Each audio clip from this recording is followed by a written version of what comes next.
Chapter 85. The inspector opened the hatch on the back to study the interior of the suit and found inside 2 large holes for his legs. He pulled himself up and dropped his legs in, finding 2 hard flat surfaces at the bottom for his feet to stand on.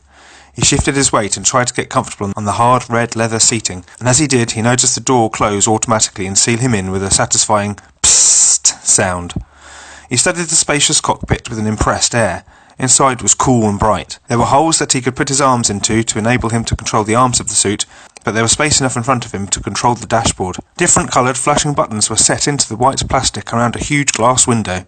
A small screen afforded him a view of the copse behind him, and he could just make out Drew peering through the dark, wondering what was going on. The dashboard was awash with levers, dials and buttons. There were choke-like devices protruding from the centre to regulate speed and altitude. Around the levers were dials and screens giving readouts as to the well-being of the suit and its occupant. More dials showed the condition of the environment inside and out. He opened a drawer on the underside of the dashboard and removed a set of laminated cards with instructions on them. He studied the first and began pushing buttons in order as instructed. As he pushed the buttons, the suit began to hum, the dials began to shift, and he felt the suit lift a few inches from the ground. He checked a few dials and seemed satisfied. He flicked a switch and held a button down. "This is a systems test. Control, can you hear me? Over," he called into the air. He depressed the button and a quiet screech of static filled the air for a second. "This is Control. Good evening, Inspector," came a stilted reply. "Good evening, Control. How are things looking your end?" the Inspector asked, pushing the button down again. "All good here. Good reception. We're showing all systems are operational and you are currently good to go. How are things your end?" "Yes, all systems are showing as operational here as well. We are good to go." "Roger that." The voice faded off again, and the inspector continued pressing buttons according to the laminated instructions.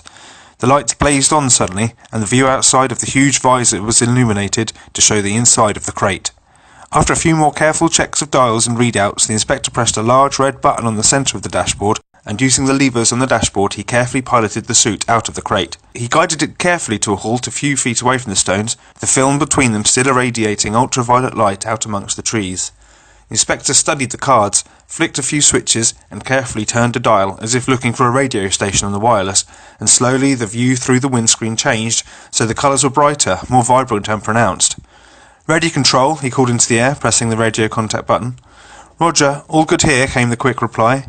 The inspector took the suit forward towards the stones and passed through the film. The surrounding black of night was replaced by bright, swirling light for a few seconds. Then he found himself cast adrift upon a bottomless abyss of black. His stomach turned at a sudden attack of vertigo, but he brought himself quickly back under control. He pressed the radio button. "Control?" he called into the air. There was no static hiss. No reply was forthcoming. "Control?" he tried again. The lack of reply was daunting but unsurprising. "Control, I don't know if you can hear me, but I'm through." He checked the rear-view mirror camera and saw a bright doorway floating in the darkness in the spot he had emerged from. He pressed the communications button again. All systems appeared to be operating normally, attempting to locate missing men. He began turning the wireless dial again, and as he did, the view outside began to change.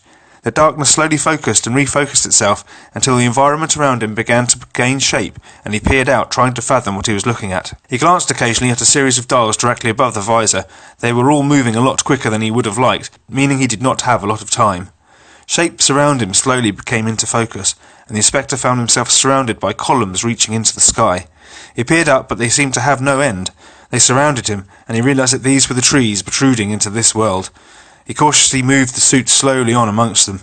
The light was dim, as if he was in a black fog. He checked the cameras were operating, but he did not have time to stop for pictures. He moved about, looking for life, looking for a sign of the missing men. He searched about him, avoiding the trees, and suddenly he spotted the figure of a man up ahead. He approached carefully and found it to be the mayor. He stood stock still, gawping aimlessly. He checked the dials and moved towards a heat source nearby, discovering it to be Atkins, also standing in a similar state. He slowly toured the area, locating more of the missing men. They stood, looking in different directions as if not even noticing the other's presence. The inspector realised that they had not recognised his existence there, and moved towards Atkins to study him closer. He looked drained and empty. His eyes were weary and distant. He studied the mayor and Charlie, and realised that one man was still missing. Banks was not amongst them. As he glanced about, he saw between the trees a flickering of movement. He twisted his dial slightly, and as he travelled through the different frequencies, the shapes loomed in and out of view. All were stuck here. All needed the energy to begin to flow again. None of them seemed to recognise his existence there, so he moved on, trying to see how far the trees would go. After a while the suit stopped, as if the way was blocked. He focused on the path in front, and through the dark he could just see the view beyond was blocked and blurred. He knew time was short, but he wanted to make the most of this opportunity while he could. He decided to see how big the area he could access was, so went back on himself as far as he could, and found another 30 yards or so his path was blocked in the other direction as well. He began working his way around the edge, finding a roughly semicircle shaped area. As he approached the middle of the flattest edge, he realised he was returning to the stones, where he had emerged. He turned the wireless dial, adjusting the light frequency filters on the suit's visor, and the stones came into focus. On the other side, through the stones, he could see the other half of the path, and realised there was something wrong with the stones that was causing the doorway to not operate as it should. The two halves of the energy field were blocked from being connected through the stone doorway, and this he realised was trapping the poor life forms in a limbo between the trees. The inspector kept twisting the dial, pushing the suit's receptors to their maximum. As he did, something above the stones flashed into view. It had a black centre, and flashed darkness in all directions like smoke from a dark inferno. From what he could see it was 10 feet long, and about the shape and thickness of a tree trunk, though the edges were straighter. Here was the missing link. Here was the blockage, though what might bridge the two stones he knew not. He glanced up at the dials above the screen, and saw that the suit's energy had nearly been exhausted, and that it was time to return. He headed back towards the doorway, skimming back through different frequencies on his dial, causing the blackness to fade and die, returning it to the frequency he had entered through. Slowly he saw ahead of him the faint glow of the door, and a light began to glow. The inspector saw the space between the stones alter and flicker, and the light between them that he had entered through returned. The change of frequency had drained the suit's energy significantly. He pressed the controls forward, suddenly realising that he had perhaps left it a little too long. His body suddenly sagged under the effort. He had expended too much time here, and needed to get back through quickly. He pushed on, moving back into the light, out of one darkness and into another. The trees around him became static, the shapes shifting between them vanished, and the world around him swelled back to something more recognisable. Standing in front of him, looking more concerned than the inspector might have liked, was the welcome sight of Constable Drew Gates. He did a few calculations from the dials at the top of the visor, and calculated he had been gone approximately 46 hours. Now he had returned to a frequency that his body and perception was used to. He began to regain his energy. The suit landed itself, and the door at the rear opened with a hiss. The inspector carefully and painfully lifted himself out before collapsing under his own weight. Drew rushed forward, laying the inspector on his side. He offered him some water, and he accepted gratefully, carefully taking a few sips from where he laid on the ground. "My pocket, some sweets," the inspector croaked. Drew searched his coat and pulled out a packet of cola cubes. The inspector began munching them 2 at a time. "How long was I gone for? How long did it take? What year is this?" he asked desperately, trying to focus his tired eyes on Drew's face. "Relax, Inspector, you didn't go anywhere," Drew explained, trying to calm him. "What do you mean?" the inspector replied. He was losing consciousness but tried to hold on. "I've been gone for days," he informed him incredulously. "No, you just floated through the stones and out the other side. You didn't go anywhere." The inspector began to wonder to himself as to how much of it had been real, and what had really happened in the space between the stones. "It's broken, we must fix it," the inspector yelled suddenly, wild-eyed. He began to lose his fight with unconsciousness, and the world drifted away from him. He didn't seem to see Drew anymore. He stared right through him at the stones, then suddenly pointed at them. He had to communicate what he had learnt with Drew before the encroaching blackness took him. "The Firestone!" he cried with a grasp of realisation, and lost consciousness. Drew checked his pulse and his breath, and he seemed to be fine. He studied the suit and saw its gleaming white exterior was now blackened and burnt. Drew watched the inspector under its dimming lights, which suddenly switched themselves off. Not sure of what to do, he lifted the inspector's body and carried him uncomfortably to his car and drove him to the Green Man. Chapter 86. Drew could hear Lionel swearing from his bedroom all the way downstairs and to the front door that he had banged on so hard a few minutes ago. His car was parked on the roadside, the inspector lying down on the back seat. "This had better bloody well be good," he rasped at Drew angrily as he flung the door open. "Sorry to wake you, Lionel. The inspector has fallen ill. I need to get up to his room," Drew explained apologetically. Lionel immediately changed his attitude when he saw the desperate young constable on his doorstep. "Oh my goodness, yes. Where is he?" Lionel asked. "He's in the back of the car," Drew informed him, and showed him the inspector unconscious on his back seat. The car was pulled up on the pavement awkwardly. They heaved him out together and carried him inside, standing him up and each taking one of his arms over their shoulders. When they reached the bar, Mavis appeared. "Oh my, what's up with him?" she asked when she caught sight of the inspector's dead weight being carried between the two men. "He's just had a very busy night," Drew informed her calmly. "He looks terrible," she told them. "What could he possibly have been up to out there?" "Stop nosing and get the key to his room, would you, Mavis?" Lionel asked with a raised voice. "Oh yes, of course, hold on." She raced off and re-emerged shortly with a set of keys. "This way then," she said, and led them quickly up the stairs. They got him onto his bed, made sure he was comfortable, and left him to rest. "Shouldn't he be in the hospital?" Mavis asked, looking worried. "I don't think that's necessary," Drew reassured her, "but I will get a doctor to him. Can I borrow your telephone?" he asked urgently. "Of course, Drew, this way," Lionel said, and led him quickly back downstairs, through the bar and to the office. "Here you go," he told him. "Thank you," Drew said, then lifted the receiver and dialed 100 for the operator. The few seconds he had to listen to the dialing tone felt like an age. "Operator, how can I help?" came the prompt answer. "Can you put me through to the Swan and Dove in Nettlewood, please?" he asked urgently. "Thank you, hold the line, please." There was a click, then the dialing tone filled his ear again. The phone rang for longer than he liked, but it was eventually answered by Abigail. "The Swan and Dove?" "Nettlewood," she said in a daze. "Sorry to wake you, Abigail. It's Drew Gates from Firestone Police. I need to talk to Casey urgently." "All right, dear, hold on, I'll go and see if I can rouse her," she informed him sleepily. "Can you get her to call me urgently at the Green Man? The number is 442, Drew informed her, reading the number from the centre of the number wheel. "Right you are, dear. Is everything all right?" Drew thought for a moment how best to reply. "The inspector has fallen ill and is asking for her," he lied. "Probably nothing to worry about, but we'd best get him seen to."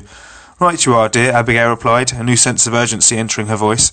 She hung up, and Drew spent an anxious few minutes pacing around the office waiting for Casey to call him back. Suddenly, the shrill bell began to ring and he leapt at the receiver. "Casey?" he asked, as soon as he had the receiver to his mouth. "Yes, Drew, what on earth is the matter?" she asked, unable to hide her fear. "The inspector has fallen ill. He asked if you could come and see him," Drew replied, not wanting to give away too much. "Of course. How will I get over there?" "I'll come and get you. I'll be there in 10 minutes.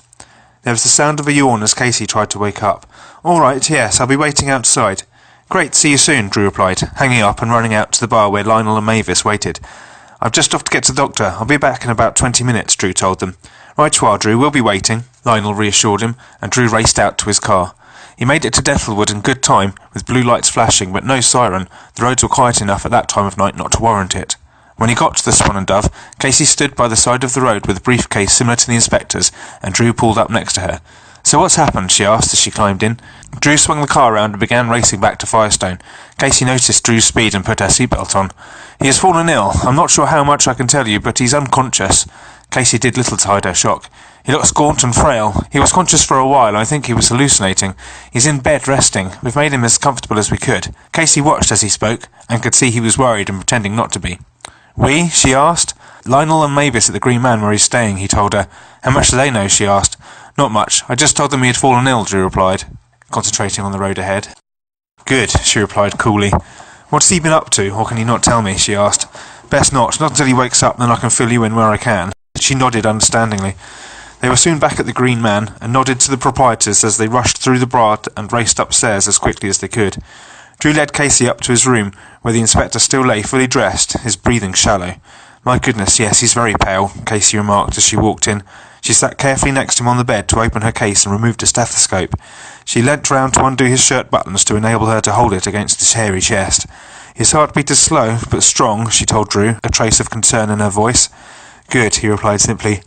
She checked his temperature with an open palm to the forehead. "He's very hot and probably dehydrated." Her voice was determined, professional, even more so than when she was in the morgue. She wrapped up her stethoscope and replaced it in her bag thoughtfully. She then removed from her bag a little machine and attached part of it to the inspector's left index finger. It looked like an elongated black thimble and was attached to the main part of the mechanism by a thin black wire. The main machine consisted of a black box about the size of a shoebox. On top was a small screen and an array of buttons. She switched the machine on, and a light on the part attached to the inspector's left index finger began to flash green. "Well, that's a good start," Casey said. Drew watched as the screen came to life and slowly filled with text, though it was too small for him to see what it said. "Well, he's not in a good way, but it looks like he took a few precautions before attempting whatever it was that caused this." "What is that thing?" Drew asked, amazed by her equipment. "I honestly don't know, Drew," she laughed. "They taught me how to use it, and I helped with the design and helped them to improve it. But they never really explained what it was or how it worked. I used it to get some really good results about a person's health, and I can use the information to give them a prescription to aid their recovery." She reached into her bag and removed a small leather-bound box, which she opened to reveal a syringe and some sterilised needles. She then removed a small plastic case, which she carefully opened to reveal a row of bottles containing various liquids. Each had a label with the detail of its content typed across it, which Drew could read but did not understand. Using a pipette, she began taking liquid from some of the bottles and collected them in a syringe. What are you doing? Drew asked. I'm creating a very specific remedy using the data from the health monitor. She rolled up one of the inspector's sleeves.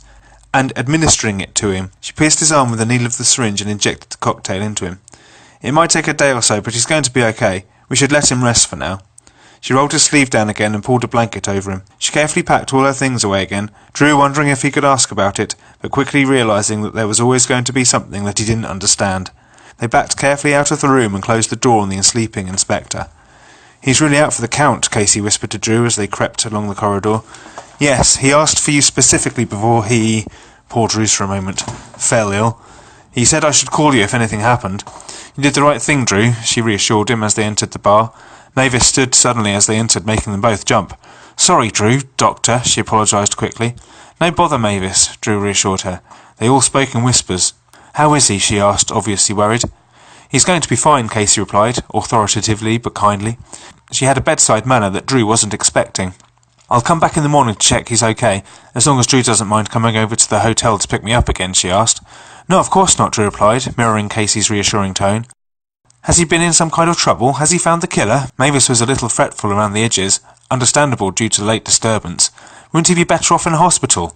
Oh, there's no need for that. He has just fallen ill. Nothing a good night's sleep won't heal, Casey told her calmly. You see, there's nothing to worry about. Drew endorsed Casey's words, and they offered a combined front. We'll be back in the morning, but you can call me if he stirs. Here you go. He took his notepad out of his pocket and scribbled down his home number. We'll be off. Let you get some rest. All right, my dear. I'll see you out and lock up behind you. They walked to the door and Mavis opened it for them. Thanks, Mavis. Now you get off to bed. We'll see you in the morning, Drew assured her. Yes, all right, my dears. Good night. They stepped into the cold night and heard the door lock behind them. Drew led Casey down the deserted street back to his car in silence. Both were a little too shocked to speak. They were quickly in his car and out of the cold, and Drew started the engine. He paused for a moment, swallowing a balloon of fear that had got caught in his throat. You know, you don't have to head back to the hotel, he told her, more seriously than he had intended. How do you mean, Drew? She asked, a little reproachful. She was worried about the inspector and was unsure what she needed at the moment. Well, I live 5 minutes away. We don't have to share a bed if it would make you feel uncomfortable. I have 2 rooms. I just would rather not be alone at the moment. She was quiet. Why wouldn't I want to share a room with you? She asked, also serious. Drew was rather surprised by the question, and thought he heard a little sense of tease in her voice. Well, I didn't want you to assume that just because I was taking you home that anything was going to happen. He took a risk at humour to try and lighten the mood. I'm not that kind of boy. They shared a welcome laugh that unwound the atmosphere a little. It's been a long night, Drew informed her. I need to get some rest, but you're welcome to come and rest with me. He offered the open invitation with no hint of commitment. The choice was hers. Well, that sounds perfect to me. She reached out and squeezed his hand. Thank you, Drew. It isn't much, I'm afraid, Drew informed her as they drove back along the dark roads, slightly concerned at the state of his house. I'm sure it's lovely. She smiled without turning her gaze from the road ahead. She leant her head against the window and relaxed into Drew's company. Chapter 87. With Drew and the inspector gone, the clearing around the stones returned to a state of dark indifference. The branches swayed, forever reaching into the bleak sky. The rain flittered and fell through the cold, harsh air. The suit sat amongst it, as out of place as ever an object could be, its power almost exhausted. And so it remained for several hours, until, cutting through the eerie chill, came the sound of a diesel engine, disturbing the silence. The black van reversed up the path through the trees, snapping and crunching over the muddy, stick-strewn ground. When it appeared at the suit, it stopped, and the 2 men got out again. One of them removed a small device from his pocket, which he used to control the suit. He pressed a button, and it suddenly came out of its reverie and was once more alive. With another button pressed, it floated into the air, then with a push of a lever, he directed it back into its crate. It landed carefully back on the wood, and with a satisfying sound of pressurized air escaping, it landed and the men switched it off. Its lights dimmed back to black, and it was lifeless once more. The 2 men reaffixed the panel that the inspector and Drew had removed, filling the trees with the sound of hammer blows as they nailed it back into place. They then wheeled the crate back into their van over the uneven mud and put it back in place inside. They then retrieved the field enhancer, placing the rods carefully back in its box. They did not need to speak a word. They knew exactly what they were doing and how to do it, their actions well rehearsed. Finally they drove away, the sound of the engine fading into the distance, once more leaving the trees in the dark with the stones. Saturday, the 8th of November, 1969. Chapter 88. Drew awoke to the sound of china clinking from his kitchen, and it took a moment for him to remember he had company. He wondered blearily how long Casey had been up, then quickly rose to head downstairs. He went to put his dressing gown and slippers on, only to find they had gone. He stalked downstairs in pyjamas and found her sat at his old kitchen table, drinking tea and looking out of the window at the trees. "Morning," he said. She turned to face him with a warm smile. "Morning," she replied, pleased to see him awake. "Did you sleep all right?" he asked, rather concerned at his lack of hospitality. "You're up early." "I'm just an early riser is all," she explained. "I've only been up long enough to make tea. Would you like some?" "Yes, if there's enough in the pot." He took a seat at the table and she poured a tea for him into a cup she had already prepared. The first thing that struck Casey when she had crept downstairs that morning and seen Drew's house in the light for the first time was the number of boxes stacked all about the place. Some were open with contents spilling out, others piled hither-thither, accumulating dust. "Are you moving out?" she asked. Drew sipped his tea and wondered at how good she looked in his dressing gown and pyjamas. "No, I've only just moved in," he replied, though as he said it he began wondering just how long he had been there.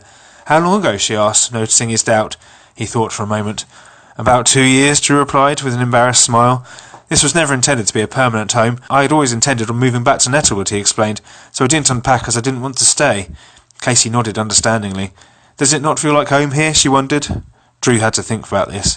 "Actually, it does now. I have become so caught up with the goings-on of the town that I have become a part of it. I guess I just never wanted to admit it to myself," Drew found himself saying. "There are worse places to find yourself in than Firestone, Drew," she told him. "I think I actually quite like it here." She blushed a little and looked back out of the window again. "Would you like some toast?" he offered, feeling his belly give the familiar tug of hunger. "That would be nice," she replied. He nodded and switched the grill on. "Our first home-cooked meal together, Drew. I hope you won't disappoint," she teased with a smile. Drew laughed out loud nervously. He still found her a little intimidating. He tried not to read too much into her use of the word first. He was soon dishing up a round of perfectly brown toast, along with a dish of butter, some strawberry jam and some orange marmalade. She was impressed, but didn't let on. "We'd best get over to the Green Man as soon as we can. Check on the inspector's progress," he told her as they crunched. She finished her second slice and took a sip of tea.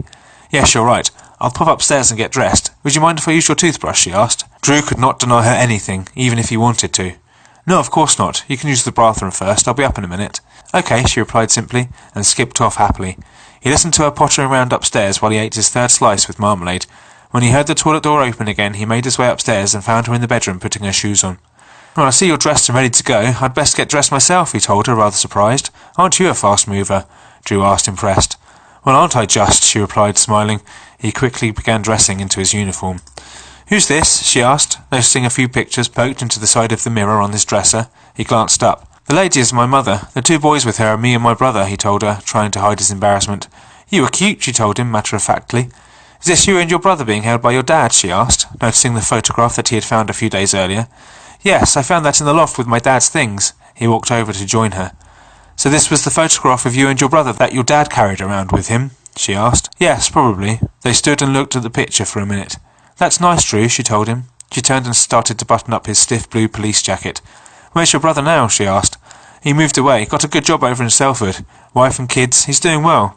"And what about your mum?" she asked, straightening his tie. "She's still in Nettlewood, in the house we grew up in," he told her. She admired him proudly. "She's lucky to have such a good son," she told him.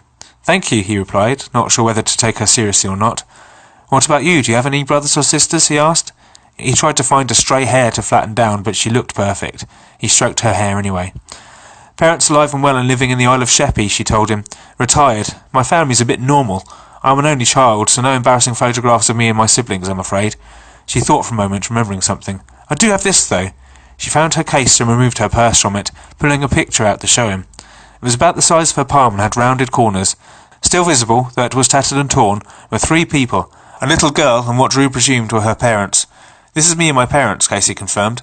"When I was 6 we went on holiday to Butlins and I won a talent contest. I sang 'Wake Me Up Little Susie.' I was adorable and it was the happiest day of my life," she told him. He realised she was sharing something special with him.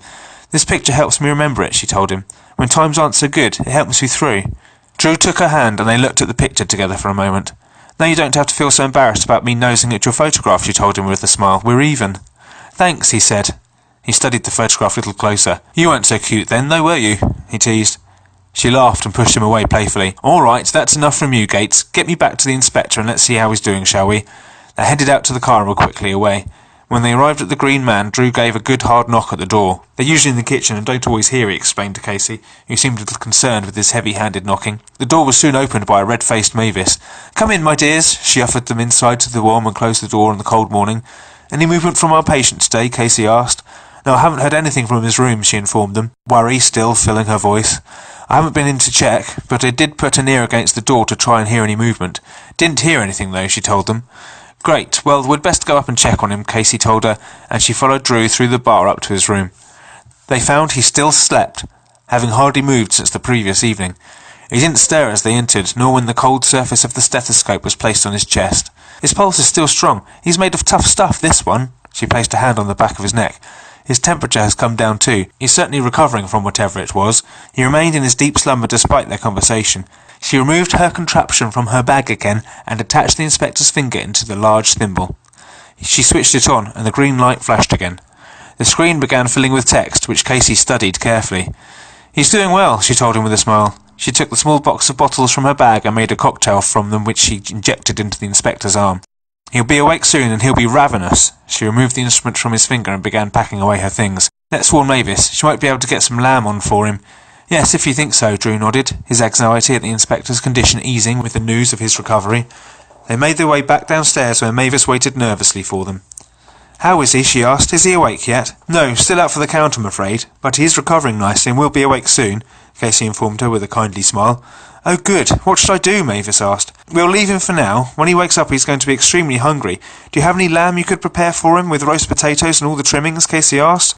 Well, I don't think there's any lamb, but we'd need to stock up since the inspector's been bringing all these people into my pub every night. So I'll pop down to see Keith and get some, she told them, pleased to have something she could do to help.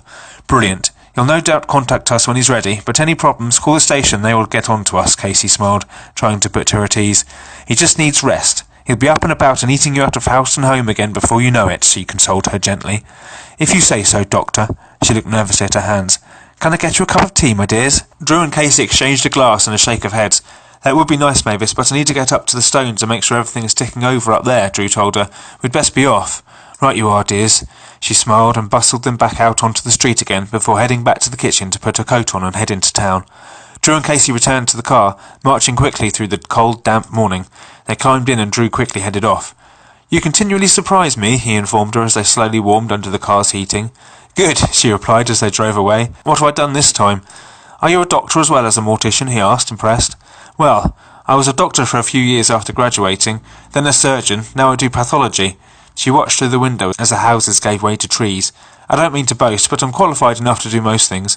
Sounds a bit yuck, but I find pathology sort of fun. It's like a puzzle and you have to find the clues on the body to solve it. Well, you're obviously brilliant at everything, which makes it even stranger that you want to hang around with me, Drew half joked. He was pleased she did, but couldn't work out why. They arrived at the turning through the trees leading to the site where Drew had discovered Matthew Barrow from Swindon, and he turned up it. Casey was distracted from any reply by the sudden change in direction. Is this the way to the stones? She asked, peering into the dark trees nervously. Even with the track cleared, the way still seemed narrow. The trees jostled for a view in at them as Drew piloted the car toward the clearing. No, this is where they're bringing the soil. From the stones, Drew told her. This is where I discovered the body. Really? She hid her excitement well, but Drew noticed it. There isn't much to look at, you know, he warned her. I want to check on the archaeologists to see if they've found anything. The trees opened up and they entered the clearing, which was now full of activity. The area could not have looked more different to when he had last seen it. A mound of dark brown mud had been piled in the centre where the body had appeared, and some basic shelters had been arranged around it. Several smaller piles of dirt were slowly diminishing as the archaeologists painstakingly sifted through it for anything of interest. Drew climbed out of the car while Casey eyed all the mud with unhidden misgivings. One of Sampson's colleagues spotted them pulling in and began making his way over through the mud. Perhaps I'll wait here, she decided with a smile. Yes, I don't blame you, Drew nodded back. Morning, officer, the archaeologist welcomed him. Sorry, I don't remember your name. Gates, Constable Drew Gates, he informed him, and they shook hands. Oh yes, I'm Roderick, Dr. Sampson's colleague. Good morning, Doctor. I was just wondering if we could speak to Dr. Sampson, Drew asked. Oh, sorry, Constable, he isn't here. He's up at the other site, up at the stones, Roderick told him regrettably. Well, we are heading there next, so I shall see him soon. How are things here, Drew asked. Very slow, actually. For a while we were having a lot of luck, but as the soil gets closer to the centre of the mound, the fewer artefacts we find. After a few feet, all the traces are gone and all we have is mud. What does that mean? Drew asked, thinking. Was the mound made very quickly? Yes, this could be the answer, Roderick agreed. We see a few relics, but we think they are more recent than the time the mound was formed. It's as though the mound was created and then completely forgotten about for centuries. Is that not a possibility? Drew asked. Well, yes, but it would be so uncommon. Stones like these are landmarks. They take a great amount of workmanship, and not to say a great amount of effort, to put together. These sorts of projects would unite a community. It was part of the culture of the land. It brought people together. It was a symbol of wealth and power. Even if we don't know exactly what it was used for, we can be sure that for it to have been hidden in such a fashion and then swallowed up by the copse is very strange indeed. Yes, it is. Drew could only nod and agree. Well, thank you. I'll head up to the stones and see if I can find Dr. Sampson, Drew told him. Ah, yes, of course. See you later, Constable. Drew clambered back over the mud to his car and drove them back to the road. So, to the stones? Casey asked hopefully. Yes, and on the way we will pass the Firestone. See if you can work out why the inspector was so distressed by it last night. Drew sped up the road but slowed as they passed it. There you go. He pointed it out to her as he rounded the roundabout. He checked his mirrors and carefully slowed so she could get a good look. Casey stared out of the window as he navigated around it. It looks like a standing stone. Is it like the others? She asked. It is much smaller, he commented. The others are much more impressive. Drew headed up the hill past the church. Let's hope Dr. Sampson can offer us some clue to its relevance, Drew mused as he drove them to the site of the stones. As they pulled up, the area was a hub of activity, with soldiers bustling around, busily flattening out mounds of gravel that had appeared. John's truck sat on the side of the road with the digger perched on its back. Drew parked the car up at a safe distance from the entrance and they climbed out. Seems rather busy up here, Casey pointed out as she raced to keep up with him. Yes, I wonder what's going on, Drew replied. As they approached, the police tape was opened for them, the policeman gawping slightly at the sight of Casey accompanying Drew. Morning, how are things? Drew asked. Bloody busy, the constable swore back rather rudely. We've had a truck up here this morning full of gravel laying a path. Did you know anything about it? Drew looked up from the entrance down the path toward the stones where a neat, if rather bumpy, gravelled track was slowly being created out of piles of stone by busy soldiers. The truck was still tipping gravel out at the stone end, and all around it men heaved and hauled at it with rakes and spades to lay it out into a fine, flat surface, making the path up to the stones look and feel more permanent. I suppose the inspector had something to do with it, Drew replied. He didn't tell me anything about it. Well, it's made the journey back and forth a bit easier. It was turning into a bit of a mire, the constable remarked. Yes. Is Dr. Sampson up there? Drew asked. Yes, he's up there somewhere. He's eager to get the digger up here to clear some of the soil that's accumulated, but he's waiting for the gravel to finish being laid. Hopefully he won't have to wait long. We'll trek up there and see if we can find him. Drew led the way and Casey skipped along after him, flashing a smile at the policeman. She looked ahead hungrily for the stones. The gravel crunched awkwardly under their feet. It was still fresh and needed time to settle. The site of the stones was a hub of activity, as all around them the army men shifted the stone piles flat. The trees had been cut further back, extending the area into the woods. The clearance of soil had revealed more stones that had been hidden by the slick mud. These were smaller and laying down flat at odd angles from the standing pair. There were pockets of excited historians gathered around them, and while Casey marvelled at the standing stones, Drew began making his way around in search of Dr. Sampson. Morning, Doctor, Drew called to him when he spotted his familiar form hovering over a patch of freshly revealed stone. Sampson looked up. Ah, morning, Constable Gates. Dr. Sampson left the stone to his colleagues and made his way over to Drew. He made his muddy hands slightly cleaner by rubbing it on his grubby trousers, and the men shook hands. My colleague and I were wondering if you could spare some time to come and have a look at something for us. Dr. Sampson immediately looked interested. I should think so. What is it? He asked, turning away from his nearby colleagues to afford them a little more privacy. It's a monument to our town's dark past. A stone, much like these, but rather smaller. We were wondering if it might have some relationship to the stones. Dr. Sampson's interest was captured and he smiled excitedly. Well, it sounds very mysterious. I'd best come and have a look. He turned back to the man he had just been working with, who now stood with both arms elbow-deep in mud trying to reveal more stone. Simon! Simon! He yelled at him. Simon looked up from what he was doing and squinted through his spectacles to see what he wanted. I'm just popping off with the constable here for a while, he called to him. Simon replied with an inaudible mumble and a dismissive wave. Well, looks like he has things under control, Dr. Sampson remarked. I say, this gravel is rather a good idea, don't you think? He asked Drew. Makes things much easier. Indeed. Drew looked round for Casey as they stumped away from the stones.